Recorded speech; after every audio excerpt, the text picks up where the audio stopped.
I'm Chloe, a 36-year-old mom with a past marriage under my belt. I used to work as a bartender, but now I'm a stay-at-home mom to a 3-year-old boy. Life is good now, but my marriage to my ex-husband was a mess. The mess was largely because of my ex-husband, but there was actually another reason. That was my sister, who's 2 years younger than me. Jessica managed to steal my then-husband right from under my nose. This all happened 3 years ago. I ran into my ex-husband and Jessica at church, of all places, just around New Year's about 2 months ago. When we told them that the child with us was fathered by my ex-husband, they were at a loss for words, and their faces dropped. Considering they were struggling to have a child, the disappointment was visible. It gave me a moment of relief, thinking about how they betrayed me back then. Back then, I was bartending at a well-known bar where I caught the eye of a regular customer. This was the kind of bar frequented by politicians, bureaucrats, and business moguls. I had some experience bartending elsewhere, but got this gig through a friend's introduction. After working there for a few months, I met the man who would later become my ex-husband, a government official. I was around 30, starting to think it was high time to settle down. "You're really cute. Totally my type," he told me, clearly smitten. My prestigious college background and my job at a major investment firm might have added to his interest. Honestly, I didn't care that he was a bureaucrat, but his flattery had me hooked. "I would never do anything to make a beautiful woman like you sad," he said. In hindsight, I deeply regret believing those words. Our marriage lasted only 2 years. The only time I felt happy was during the first 2 months. Despite his demanding job, my ex-husband always showed me a smiling face when he came home. But eventually, those smiles disappeared. To cut to the chase, my ex-husband was careless in his relationships with women. Believing that all social engagements were part of work, I later found out that he had been flirting with women at every party he attended. Back then, I had no idea. "You must be tired after all that networking today. Want to take a bath?" I would always say, caring and supportive. What a fantastic wife I was. But after only 6 months, he would brazenly say to me, "Stop worrying about me. Just be thankful you're living a good life because of me." Still, I convinced myself that he was just tipsy and let it slide. Looking back now, I feel like crying from the sheer effort I put into our relationship. I have a younger sister, 2 years my junior. We look nothing alike, and our personalities are polar opposites. Growing up, Jessica always wanted what I had. She would beg my mom for the same beads and hair accessories that I had in my jewelry box. Eventually, Jessica stopped asking Mom and started taking them directly from me. When I confronted her, she'd cry and say, "But everything that belongs to you belongs to me." My little sister was a bully. That little bully grew up to be an adult bully.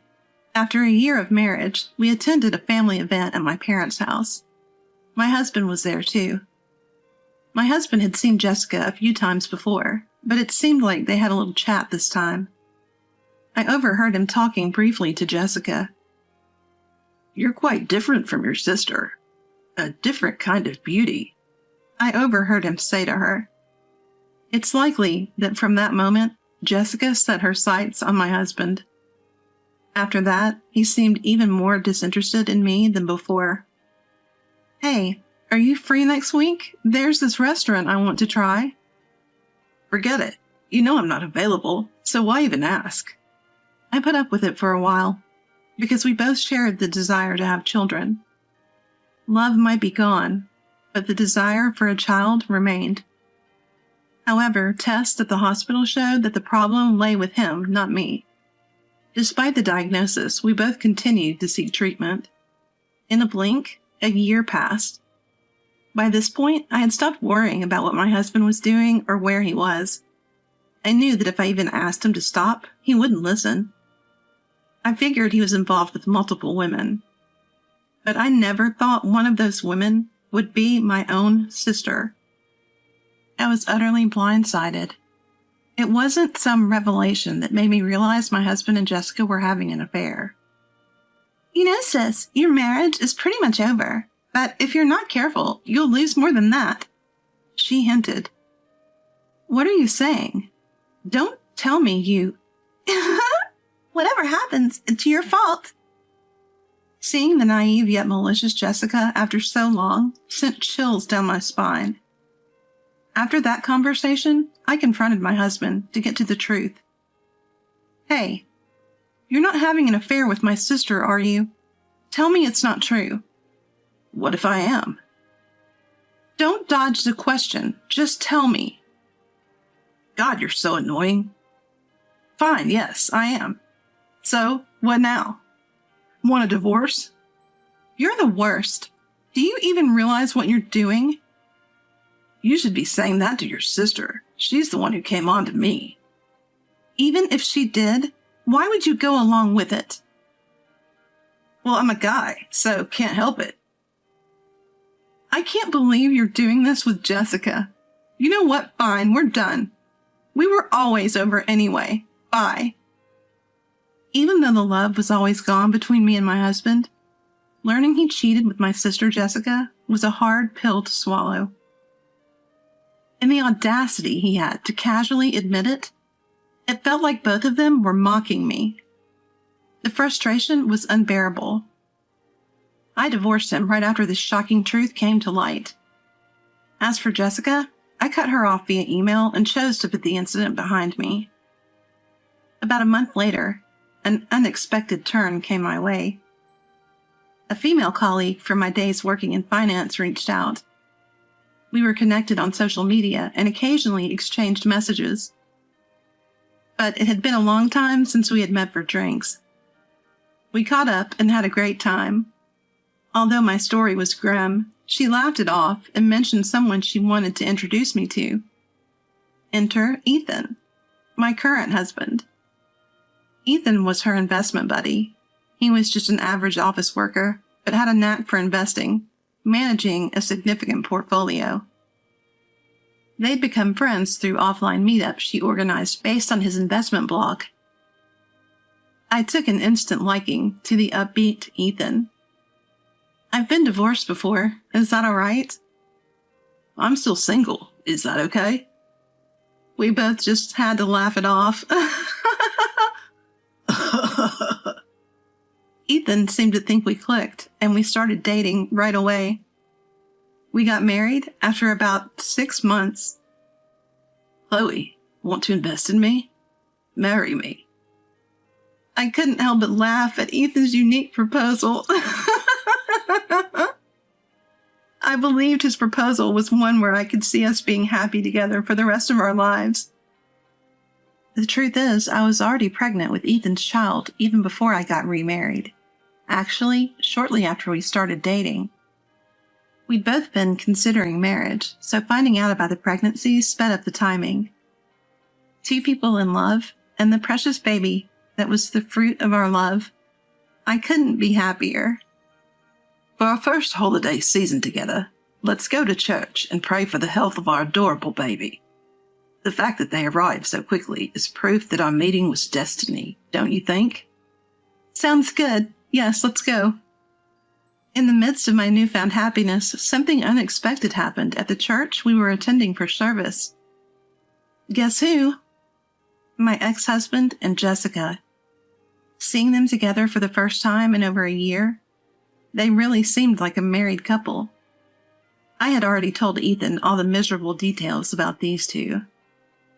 Hey, I'm going to talk to them. Is that okay? I don't mind. You sure you're okay with it? Yeah, I'm fine. Look, I'll explain later. But can you play along that this baby is my ex's child? As my ex-husband and Jessica approached us, we pretended not to notice and went up to them. Wow, what a coincidence. It's been ages, sis. Jessica's face, which I hadn't seen in a long time, seemed even more twisted than before. Nice to see you two look so happy together. We are. We're officially married now. Nice to meet you. I've heard so much about you. Really? Like what? Anyway, why'd you go and have a baby with this guy? He doesn't look like he's got much of a future. Poor kid. Don't ever become the type of person who can only judge others by their looks or titles, okay? Ethan said this as if he was talking to the baby, but the snide remark was clearly aimed at Jessica. Bold words for a first meeting. Do you even know who I am? Of course, you're some kind of big shot, right? Nice to meet you, by the way. Do you realize that this is actually your child? At Ethan's statement, my ex-husband and Jessica froze. They seemed completely baffled. What are you talking about? Stop joking. Jessica, who was eager to have a child, looked incredibly frustrated. It turns out they still hadn't been able to have children. Actually, right after we got divorced, I found out I was pregnant. Surprising, right?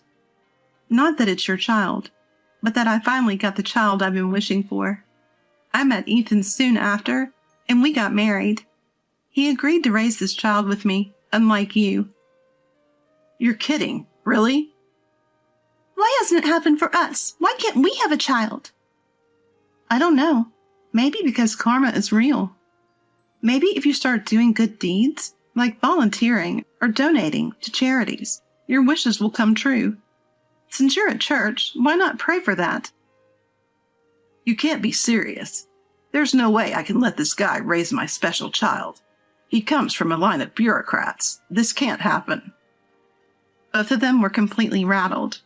Jessica looked like she was about to cry, frantically trying to gain some sort of upper hand over us. Look, I talked to Mom. This guy's just an office worker, raising a child with a man who doesn't even make that much. That's just asking for this kid to be unhappy. And let's not forget, the child's biological father is from our family. Shouldn't we have the right to raise them? Am I wrong? Absolutely. And you know, even after the divorce, if you knew you were pregnant, you had a responsibility to tell me. After all, it's my child. You think a person like you can raise a child? Don't kid yourself. You don't have the right to know, let alone the right to raise this child. Hey. Stop this ugly argument in front of the baby. You abandoned Chloe and this child, remember?